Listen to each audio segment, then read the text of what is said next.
Saludos, ¿cómo están? Mi nombre es José Cruzado y bienvenidos a mi canal de YouTube, José Cruzado Gamboa.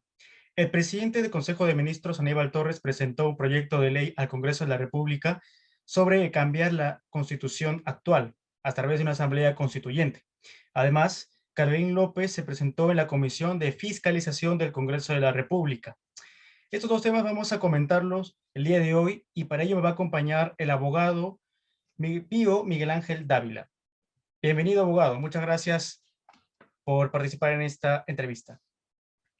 Buenas noches, José Cruzado. Muy buenas noches. Gracias por la invitación. Gracias a usted. Bien, entonces ya he mencionado los dos temas que nos reúnen en esta ocasión.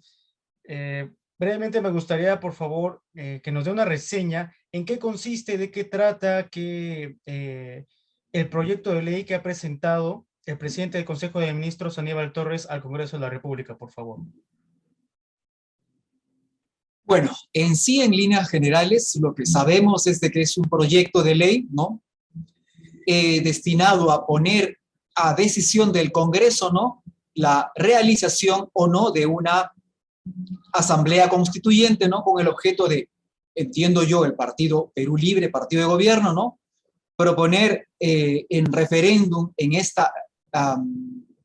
sabemos que en octubre de este año 2022 van a haber elecciones municipales, de gobiernos municipales y de gobiernos regionales, ¿no? Entonces, adicionar una cédula a estas elecciones, ¿no?, a manera de referéndum en que se le va a preguntar a la población, o se le preguntaría a la población si está de acuerdo o no está de acuerdo en el cambio o la modificación de la Constitución. Entiendo yo que es así, ¿no? ¿Usted considera que está quebrantando alguna ley? ¿Es ilegal este proyecto de ley, abogado? Nuestro país, desde que se crea el 28 de julio, crea como república el 28 de julio del año 1821, es decir, hace 200 años, ha tenido en realidad 12 constituciones, 12. Entre las cuales la que más ha durado, la que más tiempo ha durado, ha sido la Constitución de 1860. Ha durado 60 años, desde 1860 hasta 1920. Es la que más tiempo, más años ha durado. Exactamente no fue años consecutivos, porque en 1879 se dio, entiendo yo, un estatuto provisorio, ¿no?, en plena guerra con Chile, ¿no?, que lo interrumpió, pero duró solamente 7 meses aproximadamente. En sí, en resumen, la constitución que más ha durado ha sido la de 1860, que se dio en el gobierno de Ramón Castilla, ¿no? La segunda constitución que más ha durado ha sido la de 1933, que ha durado 46 años. Y la tercera constitución que más tiempo ha durado ha sido la, así no parezca, la de 1993, la actual, la vigente, la número 12, que está durando 29 años. Tenemos que en el siglo XIX hemos tenido 8 constituciones, algunas de las cuales han durado 2 meses, 4 meses, 7 meses, ¿no?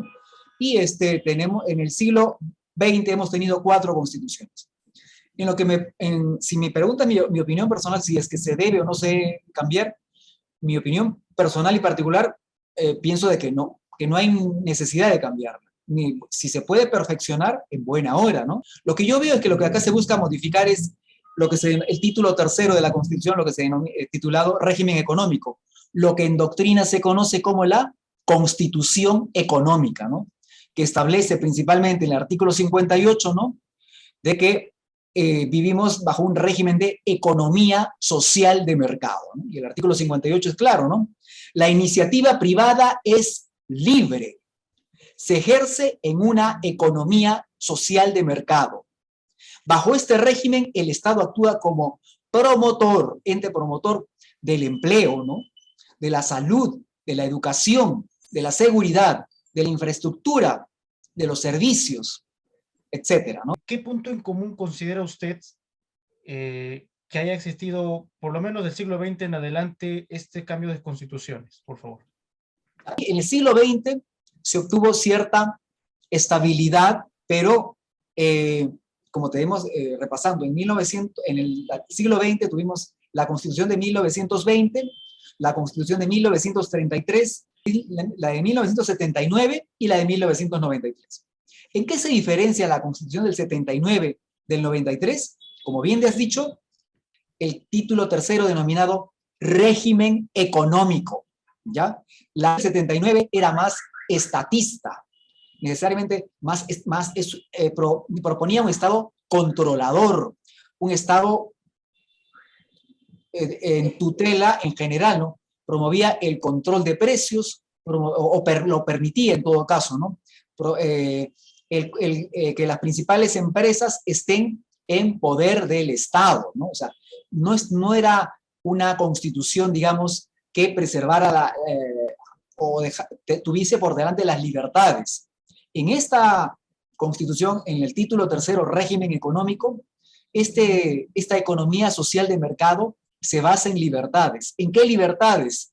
En la libertad del trabajo, en la libertad de empresa, en la libertad de comercio, en la libertad de industria, en la libre competencia y en la libertad de contratar. Estas 6 libertades forman parte de la estructura básica de la denominada economía social de mercado. En todo caso, esto un economista lo puede explicar más detenidamente, ¿no? Esta es la gran diferencia entre la Constitución del 79, la Constitución del 93 y la Constitución del 79, ¿no? Entonces, yo lo que observo es de que el actual régimen, o en todo caso el gobierno, el partido de gobierno, lo que busca es modificar esto, ¿no? Regresar al pasado, regresar a fórmulas que ya se emplearon y que muy lamentablemente ya fracasaron. Sí, justo la conferencia de prensa, ya para poder ir cerrando el tema del proyecto de ley, cambio de la Constitución, el presidente del Consejo de Ministros mencionaba, yo resalto esos 2 puntos, ¿no? Uno de ellos es el tema de los monopolios y los oligopolios, dando a entender que al cambiar el capítulo económico, se pretende hacer unas modificaciones para que haya un libre mercado, ¿no? Para que haya una competencia, para que el Estado participe, y el tema también de los proyectos contrato ley. Ante todo, monopolio, ¿qué es el monopolio? El monopolio es cuando una sola persona es productora de un bien o de un servicio para todo un determinado mercado o un determinado territorio.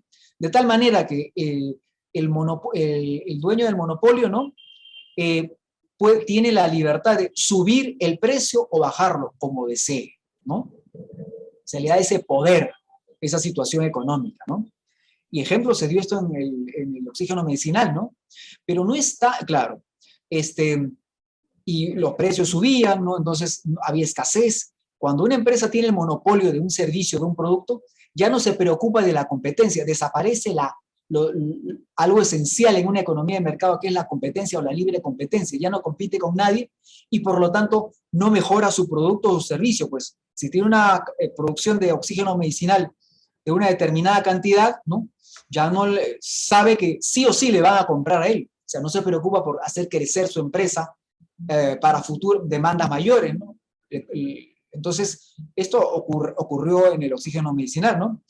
También lo que se da en las farmacias acá en Lima, las cadenas de farmacias, que una sola cadena de farmacias, la más comercial, ha adquirido ha adquirido la totalidad de las 2 empresas más importantes, ¿no? La empresa más importante, que concentra el 80 o el 90% de las farmacias, ¿no? Entonces, las medicinas, hasta cierto punto, estarían, si bien es cierto, existen farmacias independientes, ¿no? Son pocas. La verdad, hay una posición dominante de una empresa en la venta de medicinas, ¿no? Y así, por ejemplo, otra empresa denominada Gloria, que no tiene un monopolio, sino un oligopolio. ¿Qué es el oligopolio? El oligopolio es cuando una sola persona es compradora de un bien o de un servicio, ¿no? Mientras monopolio es cuando hay un solo vendedor en un mercado, oligopolio es cuando hay un solo comprador en un mercado. El partido gobierno lo que busca es cambiarlo todo para regresar a un modelo que ya lo hemos tenido, un modelo económico que ya lo hemos tenido y que ya ha fracasado rotundamente en nuestro país. Bueno, un partido de gobierno cuyo cabeza, que es el actual presidente de la República, se ha visto involucrado en una de las declaraciones que ha resaltado en todos los medios de comunicación, que ha sido la empresaria Carlin López. Ella acudió a la Comisión de Fiscalización del Congreso de la República y lo que más ha resaltado es que ella ha mencionado y calificado al presidente de la República, Pedro Castillo, como jefe de una organización criminal. Eh, Antes de estallar al tema de que me gustaría que se explique sobre la colaboración eficaz, porque ella ha ido a la fiscalía, ha presentado sus declaraciones. Para empezar, ¿qué opinión le merece lo que ha declarado? Y después, por favor, podemos comentar sobre en qué consiste la colaboración eficaz o la aspiración a ser colaborador eficaz, por favor. Ella se ha acogido a una figura contemplada en el Código Procesal Penal del año 2004, ¿no? Denominada colaboración eficaz. Ante todo, para que una persona se acoja a esta figura jurídica o esta figura, ¿no? Tiene que, bueno, admite haber cometido delito, ¿no? Y por lo tanto se ofrece a colaborar con el Ministerio Público y con el Poder Judicial para poder a determinar quiénes son los partícipes, los otros autores del delito, los autores partícipes del delito, ¿no? Y a corroborar su versión con medios probatorios, ¿no? Entonces, esto se solicita ante el fiscal de turno, al fiscal que está viendo el proceso, ¿no? Y el fiscal lo admite como aspirante a colaborador eficaz. Entonces, estas personas dan sus versiones, las que tienen que ser posteriormente corroboradas con medios probatorios, ¿no? Pueden ser documentos, pueden ser también dentro de los documentos correos electrónicos, mensajes de WhatsApp, o testigos, etcétera, etcétera, ¿no? O videos o audios, ¿no?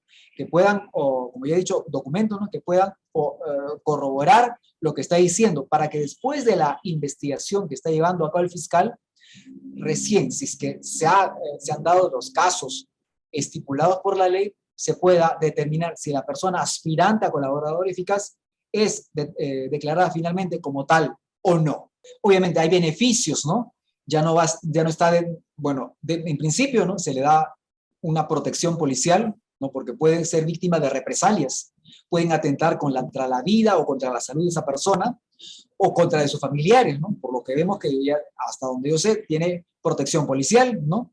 Mientras que los demás investigados están con orden de detención, como por ejemplo el señor ex asesor del presidente de la República, Bruno Pacheco, está con orden de captura, los dos sobrinos del presidente de la República también están con orden de captura, el empresario Samir Villaverde, entiendo yo que ya está detenido, ¿no? A ella se le ha dado un tratamiento de comparecencia restringida, ¿no? Entonces, se le están dando esas facilidades, ¿no? Y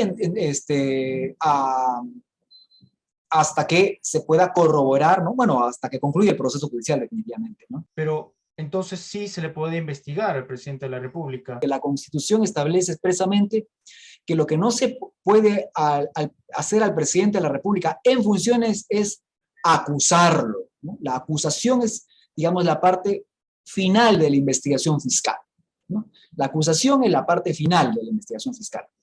Pero la Constitución no dice que no se puede investigar al presidente. En teoría, se podría investigar al presidente. Claro. Particular.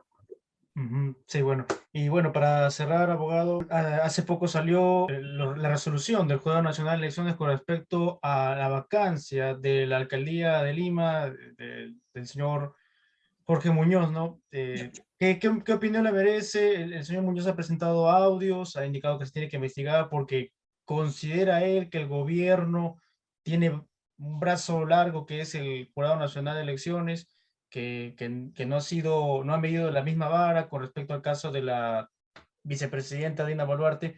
¿Qué opinión le merece? ¿Ha resuelto bien? ¿Está dentro de lo que ha indicado el Jurado Nacional de Elecciones? Por favor, para cerrar. Muchas gracias.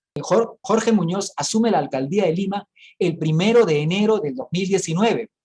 Y de acuerdo a lo que sabemos ahora, ¿no? En marzo del 2019, él pidió, o en todo caso pidió ser nombrado, o logró ser nombrado como miembro del directorio de Sedapal, ¿no? Recordemos que esos eran meses en que se había dado una fuerte inundación en la zona de San Juan del Lurigancho, ¿no? Y Sedapal estaba siendo bastante fuertemente cuestionada, ¿no? Recordemos que SEDAPAL es una institución que forma parte del Estado. Entendemos que él ha sido nombrado miembro del directorio de SEDAPAL y lo que es peor, ha percibido dietas hasta en 3 meses. Después ahí entiendo yo que renunció y dice que ha devuelto el dinero, pero de acuerdo a ley, el acto o el hecho ya se cometió. De acuerdo a la Constitución, ¿no? Una persona no puede percibir 2 remuneraciones por 2 instituciones diferentes del Estado, salvo que una sea por docencia universitaria en una universidad estatal, ¿no? Este no es el caso. Entonces, el proceso ha comenzado, entiendo yo, el 2019, ha seguido 2020, 2021, 2022, y después de 3 años ha finalizado, concluido, y la sanción que ha recibido ha sido la vacancia. Ahora, si me preguntan, hay otro caso también similar, pero esto se ha dado el año pasado. La actual vicepresidenta de la República, la señora doctora Dina Boluarte, fue elegida vicepresidente de la República. O sea, ella ha mantenido, entre comillas, la relación laboral con el RENIEC, con una empresa del Estado, ¿no? Por más que no haya cobrado remuneración. Además, ha sido nombrada de vicepresidenta, ha sido nombrada ministra de Estado. O sea, ya vemos, vicepresidenta, ministra de Estado y encima funcionaria del RENIEC, ¿no? Bueno, ya han transcurrido 9 meses y hace 2 días o 3 días recién ha presentado su carta de renuncia al RENIEC. Este caso, en mi opinión particular, podría ser el mismo, ¿no? Podría ser el mismo que el señor alcalde de Lima, ¿no? Correcto, abogado. Bien, como siempre es un gusto, un placer que nos acompañe y escucharlo sobre estos temas de coyuntura política y también de poder aprender un poco más, ¿no? Sobre las normas que comprendan la Constitución y sobre las leyes que nos rigen. José Cruzado, muchas gracias por la invitación, ¿no? Te agradezco bastante. Bueno, desear pues de que en estos momentos, ¿no? De un poco una situación un tanto difícil, digamos, políticamente, ¿no? El futuro sea bastante positivo, ¿no? Esperemos que todo esto mejore. Yo creo que sí, porque de todas maneras todo esto tiene que mejorar, no solamente la parte política, sino la parte económica, y en todo sentido tenemos que mejorar como país, ¿no? Todos tenemos que apuntar a un mismo sentido. Sí, adelante, hay que seguir adelante y con una actitud positiva a pesar de las circunstancias, ¿no? Bien, le agradezco, abogado, muchas gracias nuevamente. A ti, José Cruzado, muchas gracias a ti. Hasta pronto. Hasta pronto.